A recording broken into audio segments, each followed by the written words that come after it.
คนพิเศษไม่เคยจะเรียกสาเหตุที่หัวมันมีอาการแปลกไป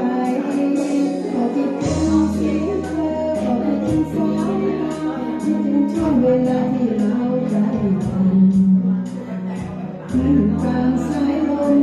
อยู่ในความฝันไม่ควบคุมตัวเองฉันอยากเหลือเกินหากคิดถึงเธอมากกว่านี้คงต้องหลงรักเธอแน่เลยควรหยุดไหมใจเจ้าเอ่ยยิ่งคุ้นเคยยิ่งทรมานหัวใจหากคิดถึงจนกลายเป็นรักอยากกอดเธอขึ้นมาทำไงนอนกอดหมอนถอนหายใจเมื่อไรหัวใจก็คอยกันคิดถึงเธอ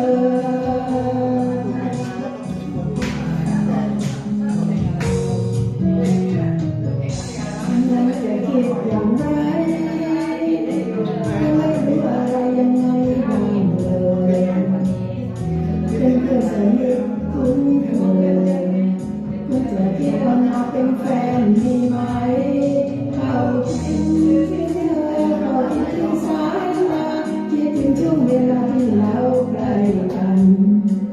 เหมือนอยู่กลางสายลมเหมือนอยู่ในความฝันไม่ควบคุมตัวเองฉันอยากเหลือเกิ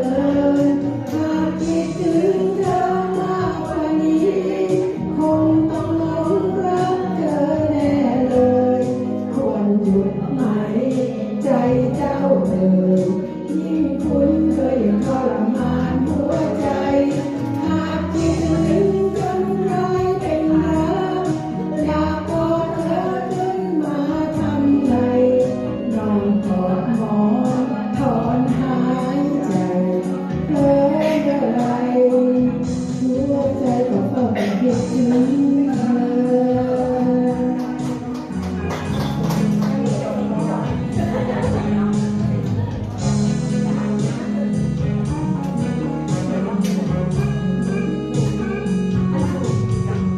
คิดถึงเธอมากกว่านี้